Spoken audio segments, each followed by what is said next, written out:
The voicemail notification blinked at me from across my desk, a tiny red light that would change everything. I'd been ignoring my mother's calls all morning, too caught up in quarterly reports to deal with what I assumed would be another family drama. If I'd known what that message contained, maybe I would have picked up sooner. My name is Alara, and until that Tuesday afternoon, I'd managed to build a pretty decent wall between my life in Chicago and the chaos back home in Michigan. Alara, honey. My mother's voice cracked through the speaker. I can't take it anymore. Cassidy's out of control. The credit cards, the parties, the lies. I found something in her room, and I just can't. The message cut off with a sob. I played it 3 more times, my stomach tightening with each replay. The last time I'd heard my mother sound this broken was when we lost my grandmother 5 years ago. My fingers hovered over the callback button, but instead, I opened my bottom desk drawer and pulled out the photo I kept hidden under old expense reports. It showed 2 little girls in matching Christmas dresses, arms wrapped around each other, gap-toothed smiles beaming at the camera. Cassidy and me, before everything went sideways. Before she learned how to twist every situation to her advantage. Before our parents started emptying their retirement accounts to bail her out of one crisis after another. My phone buzzed again, Ethan probably wondering why I wasn't at our lunch date. I texted him quickly. Family emergency. Rain check. His response was immediate. Cassidy again? I didn't answer. Instead, I found myself opening my browser, checking flight prices to Detroit. A notification popped up from my calendar. 3 critical meetings tomorrow, 2 presentations next week. My carefully structured life, the one I'd built 300 miles away from my sister's influence, stared back at me in neat color-coded blocks. Everything okay? My assistant Monica appeared in my doorway, concern etched on her face. You look like you've seen a ghost. I need to clear my schedule for the next few days. I heard myself say, even as part of my brain screamed at me to stay put, to let someone else handle the Cassidy situation for once. But the Johnson presentation? I'll handle it remotely. I was already packing my laptop, moving on autopilot. Something's wrong with my mom. As I rushed toward the elevator, another message came through. This time from my father, which was rare enough to make my heart skip. Just 2 words.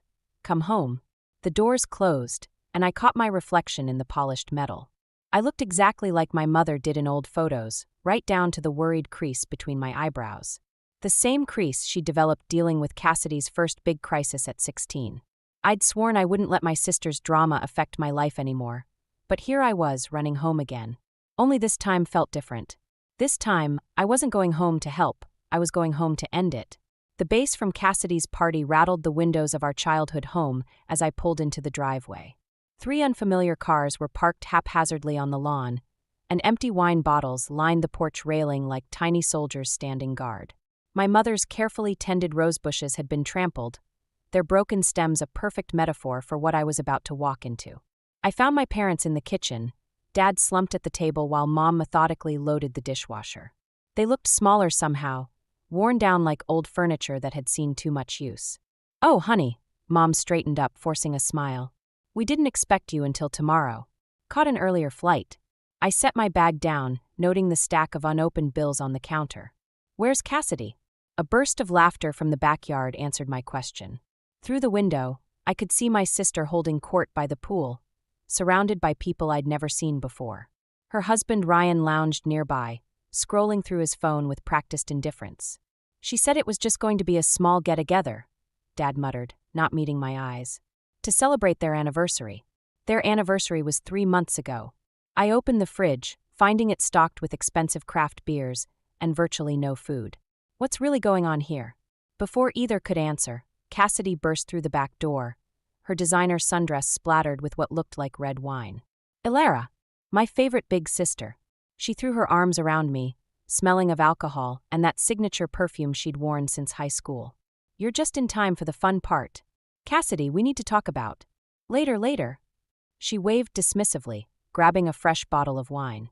Mom, where are those fancy glasses you got for Christmas? The crystal ones. I watched Mom's face fall. Sweetheart, those were your grandmother's. Perfect. Ryan's boss is here, and I want to make a good impression. Cassidy was already rummaging through cabinets. Did you move them again? They're not for parties, I said firmly. And maybe you should wrap this up. Mom and Dad look exhausted. Cassidy's smile flickered for just a second, something darker flashing in her eyes. Always the responsible one, aren't you? Still trying to control everything. She turned to our parents. You don't mind the party, right? You love having the house full of people. Dad started to speak, but Mom cut him off. Of course we don't mind, sweetie.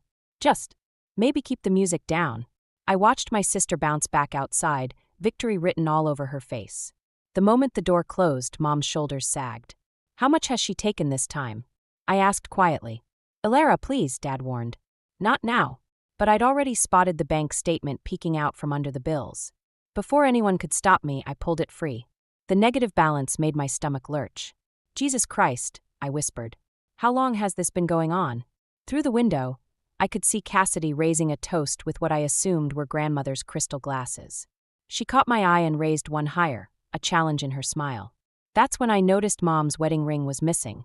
After the party finally died down, I waited until dawn to search Cassidy's old bedroom. The missing wedding ring kept me awake all night, tossing in my childhood bed while scenarios played through my mind like a horror movie marathon. The room still looked like a teenager's shrine. Photos of Cassidy's high school glory days plastered everywhere. Cheerleading trophies collecting dust. But something was off. The closet door was slightly ajar, and when I pulled it open, I found stacks of papers scattered across the floor. Credit card statements, loan applications, pawn shop receipts, and there, buried under a pile of overdue notices, was a letter from a debt collector addressed to my parents. The amount made me sit down hard on Cassidy's old bed. Looking for something? I jumped. Mom stood in the doorway, still in her robe, looking smaller than I'd ever seen her. Your wedding ring, I said, holding up the debt collector's letter. Did she take that too? Mom's hand went to her empty finger, a habit she hadn't broken yet. I gave it to her. She said she just needed it for a few days. To help Ryan with a business opportunity. Jesus, Mom. I stood up, papers crinkling under my feet. When are you going to stop enabling her? You don't understand. Mom's voice cracked. If we don't help her, she'll leave. Take Ryan and go somewhere we can't reach her. I can't lose my daughter. You're losing everything else instead. I gestured at the financial massacre around us. Where's Dad in all this? Working doubles at the factory. He thinks if we can just get through this rough patch. A sound from the hallway made us both turn. Cassidy stood there, wearing designer pajamas that probably cost more than our parents' monthly mortgage payment. Going through my things? Her voice was honey-sweet, but her eyes were cold. That's not very sisterly of you, Elara. Neither is stealing Mom's wedding ring. I borrowed it. Cassidy stepped into the room, surveying the papers I'd scattered. And I see you're still playing detective. Always trying to prove I'm the bad guy. The evidence speaks for itself. Evidence. She laughed, but it didn't reach her eyes.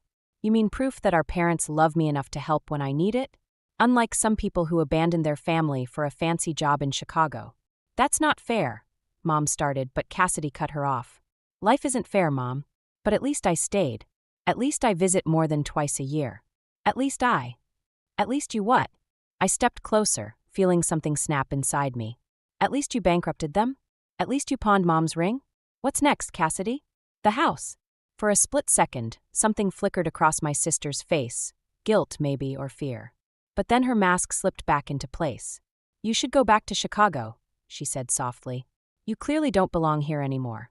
As she turned to leave, a piece of paper fluttered from her pocket. A loan application, already filled out in Dad's handwriting. For their house. Dated tomorrow. Back in Chicago, my apartment felt like a stranger's home. I'd been staring at the same spreadsheet for hours, the numbers blurring together while my mind kept drifting back to that loan application in Cassidy's pocket. My phone buzzed, another missed call from Mom. The 7th today. I couldn't bring myself to answer, knowing I'd cave if I heard her voice. You look terrible, Ethan said from my office doorway, holding 2 cups of coffee. He set one on my desk, frowning at the untouched sandwich from lunch. When's the last time you actually slept? I'm fine. The lie felt heavy on my tongue. Just busy with the Johnson account. Right. And those property records you're searching are for work. He gestured at my second monitor, where I'd been digging through our parents' financial history. Elara, you need to. My phone buzzed again. This time it was Ryan, Cassidy's husband. That was new. Hello, Elara. His voice was hushed, nervous. Look, I know we're not close, but something's wrong. Cassidy's been making these calls, talking about moving to California. She says your parents are going to help us start over.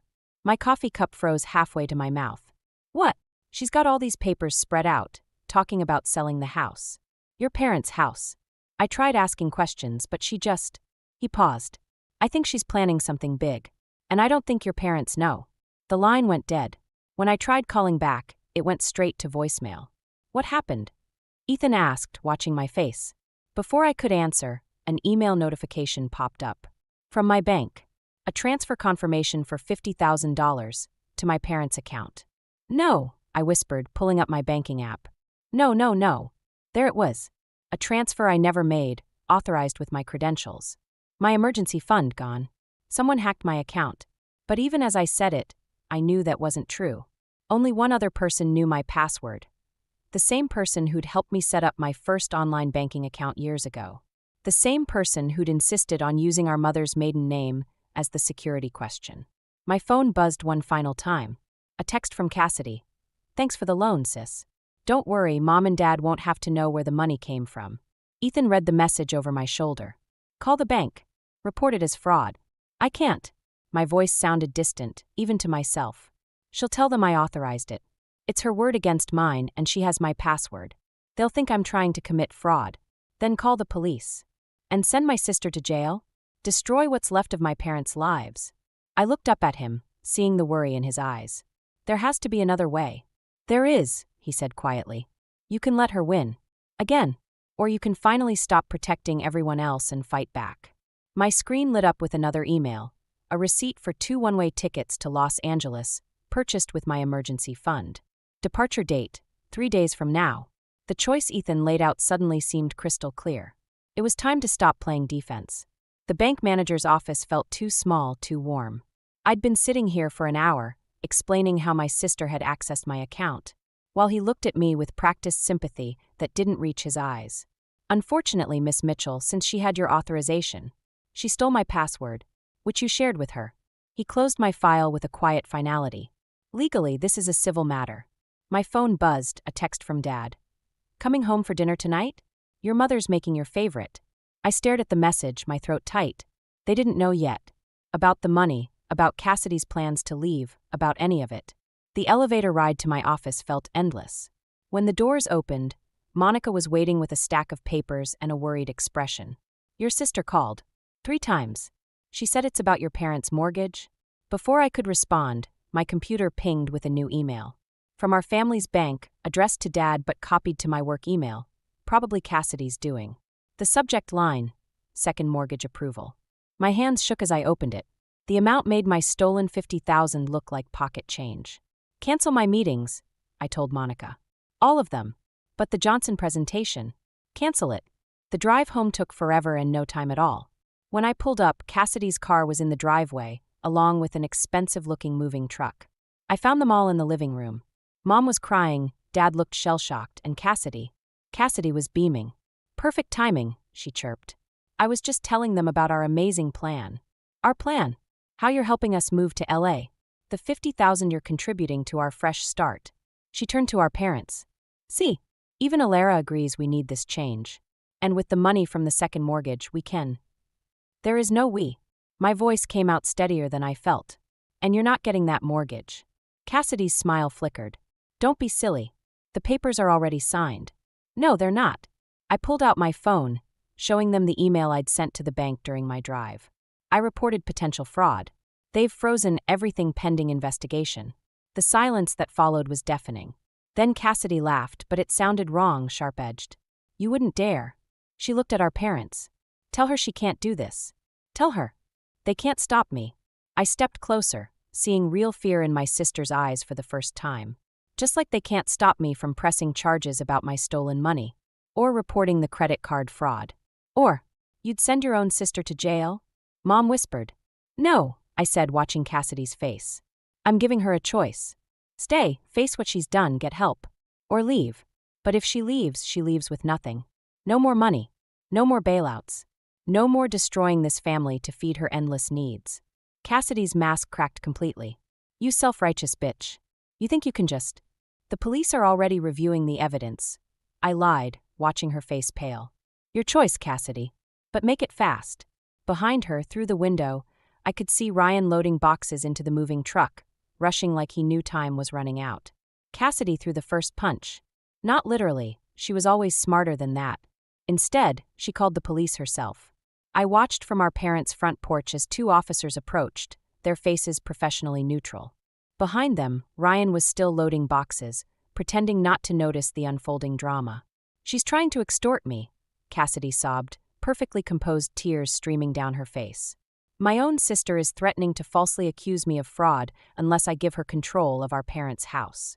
The older officer turned to me. "Is this true, ma'am?" Before I could answer, Mom stepped forward. "There must be some mistake. My daughters would never." "Show them your phone," Cassidy interrupted. "Show them the texts where you threatened to have me arrested unless I signed over my inheritance." That's when I realized what she'd done. While I'd been focused on stopping her latest scheme, she'd been carefully laying groundwork, creating a paper trail that made me look like the villain. "Officer," I started, but Cassidy wasn't finished. "She's always been jealous," she continued, her voice breaking perfectly. "When she found out Mom and Dad were helping me start over, she just snapped. Started making these wild accusations about stolen money and fraud." Dad finally spoke up. "Cassidy, stop this. You know that's not." "I have proof," she cut him off, pulling out her phone. "Screenshots of everything. The threats, the demands, even the email she sent to the bank trying to freeze our assets." The younger officer stepped closer to me. "Ma'am, we're going to need you to come down to the station. You can't be serious." But they were. Dead serious. As they led me to their car, I caught a glimpse of Cassidy through the window. She was hugging Mom, playing the victim perfectly, but her eyes met mine with a flash of triumph. "Wait," Ryan called out suddenly. Everyone turned. He stood by the moving truck, holding a small leather-bound book. "I found this while packing. You should probably read it." He tossed it to the older officer, who caught it reflexively. Cassidy's face went white. "That's private property," she snapped, but the officer was already flipping it open. "It's a ledger," he said slowly, "with quite detailed records." I couldn't see what he was reading, but I could see Cassidy's mask crumbling as he turned each page. Whatever Ryan had found, it was enough to make her take a step back, then another. "I want my lawyer," she whispered. The older officer looked up from the ledger. "Ma'am, I think we all need to take a trip downtown." As they led both of us to separate cars, I caught Ryan's eye. He gave me a slight nod before turning away, continuing to load boxes like nothing had happened. Mom's sob cut through the evening air. "How did we get here?" I wished I had an answer for her. But sitting in the back of that police car, watching my sister being cuffed in another, all I could think was, this isn't victory. This is just another kind of loss. The cruiser's door slammed shut, and with it, any hope of salvaging what was left of our family. The interrogation room felt smaller with each passing hour. Across the table, Cassidy sat perfectly poised, her lawyer whispering in her ear. My sister's mask had slipped back into place, but her hands kept fidgeting with Mom's wedding ring. Still on her finger, still a trophy. Detective Sanders placed the leather ledger between us. "Let's go through this again." "It's all there," Ryan spoke up from the corner, where he'd been quietly observing. "Every transaction, every scheme. She made me keep the books." Cassidy's lawyer straightened. "My client was not aware." "That's a lie." Cassidy's voice cracked. "Ryan knew everything. He helped me plan it all." But Ryan just pulled out his phone, pressed play. Cassidy's voice filled the room. "If you ever tell anyone about this, I'll make sure you go down with me. Remember who has all the proof." The detective nodded to an officer, who led Ryan out. Immunity deal they'd explained earlier. His testimony for a clean slate. "You recorded me?" Cassidy whispered, her composure finally shattering. "You betrayed me? Like you betrayed our parents?" I couldn't help asking. "Like you betrayed me?" "I never betrayed anyone." She slammed her hands on the table. "I was trying to save us. To give us the life we deserved. By stealing? By destroying our family. By doing what had to be done." She leaned forward, desperate now. "You left, Elara. You got out. But I stayed. I watched them struggle, watched them choose your success over my dreams, again and again. That's not what happened. You got the college fund. The internships. The perfect life." Her words came faster, years of resentment spilling out. "I got community college and retail jobs and... Why can't you be more like your sister?" The detective cleared his throat. "Miss Mitchell, about the ledger. You want to know about the ledger?" Cassidy laughed, a hollow sound. "Fine. Yes, I took their money. Yes, I forged documents. Yes, I was going to sell their house. Because for once, I wanted to be the one who got away. The one who succeeded. She turned to me, tears streaming now. You were always their golden child. Their perfect daughter. Do you know what that does to someone? Living in your shadow. I stared at my sister, really looked at her, and saw past the designer clothes and practiced poise. Saw the scared little girl who'd once followed me everywhere, begging to be included. We can fix this, I heard myself say. Together. But you have to stop running. For a moment, something flickered in her eyes. Hope, maybe.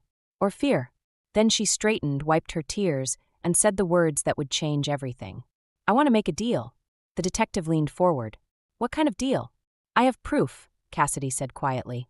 About Dad's company. About what really happened to all that pension money last year. My heart stopped. Cassidy, don't. I'm sorry, Alara. She wasn't looking at me anymore. But I'm not going down alone. The detective was already reaching for his phone, but all I could see was Dad's face when they'd come for him. All I could hear was Mom's broken sob. Some victories feel exactly like defeat. 6 months later, I sat across from Cassidy in the prison visiting room, studying the sister I thought I knew. Her designer clothes were replaced by a standard jumpsuit, her perfect makeup stripped away.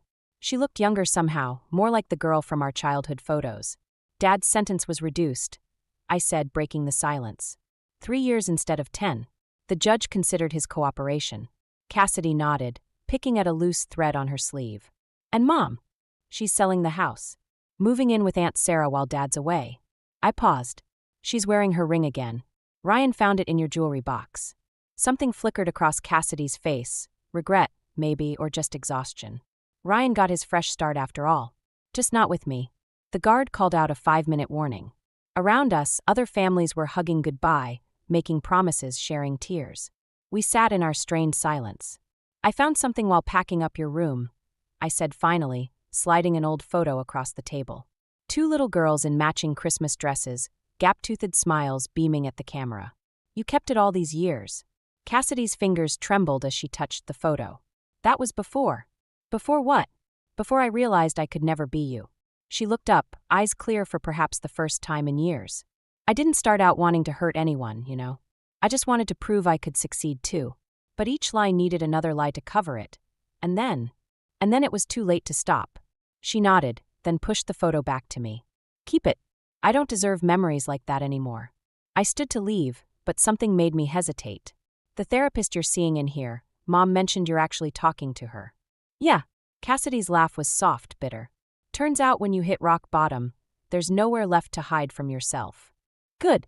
I gathered my things, then added. I'll come back next month. Her head snapped up. Why? Because you're still my sister. I met her gaze steadily. And maybe we both need to stop running from who we are. As I turned to leave, she called out. Alara? I found Dad's old ledger. The one that proved he was innocent of the pension fraud. I left it where Mom will find it. I looked back. Why tell me this now? Because you were right. About fixing things together. She smiled faintly. Even if together means something different now. Walking out of the prison, I pulled out my phone to call Mom. Through the window, I caught my reflection. The same worried crease between my brows, but something else too. Something lighter. Some victories don't look like victories at all. Sometimes they look like a sister in prison, finally facing her demons. Like parents rebuilding from ashes. Like an old Christmas photo, creased and worn, but still holding the promise of who we used to be. Who we might be again. I dialed Mom's number, watching the sun set over the prison walls. We had a long way to go, but at least now we were all walking in the same direction. Even if we had to take different paths to get there.